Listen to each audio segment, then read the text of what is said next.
Allora, con Stefano Bagnara in segreteria regionale di FP-CGIL.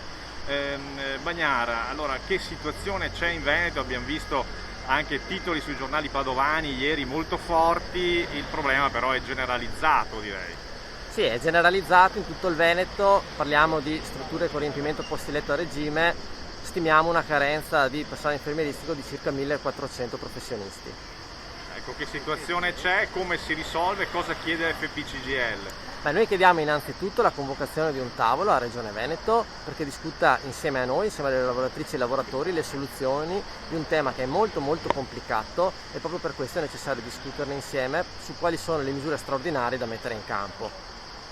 Ecco, la situazione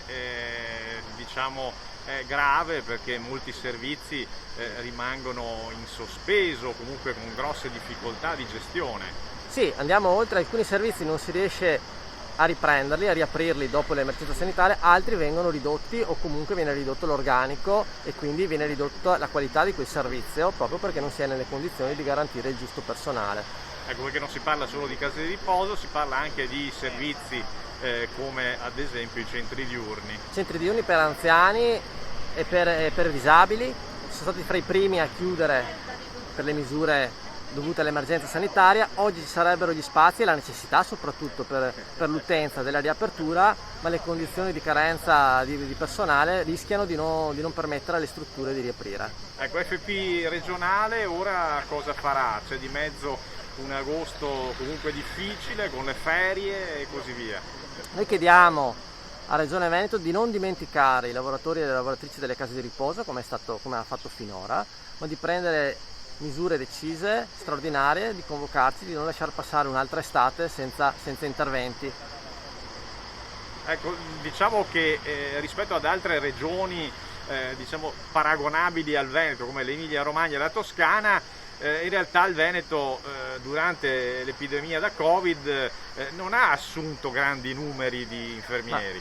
I dati che ci arrivano dal conto annuale dicono che il Veneto ha assunto circa un terzo in meno rispetto appunto a regioni come Emilia Romagna e Toscana di personale infermieristico, anche perché ha sfruttato tardi e in parte la possibilità di assumere personale cittadini stranieri extra UE per il quale Cura Italia aveva facilitato le assunzioni.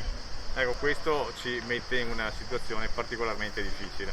Difficilissima soprattutto perché i posti previsti per il nuovo anno accademico per le professioni infermieristiche sono solamente 24 in più rispetto all'anno precedente, dentro una situazione che invece chiederebbe un investimento molto molto molto maggiore su queste figure per creare professionisti dei quali sicuramente c'è bisogno dopo anni di programmazione sbagliata. Ecco, stiamo parlando di diverse centinaia, non di decine.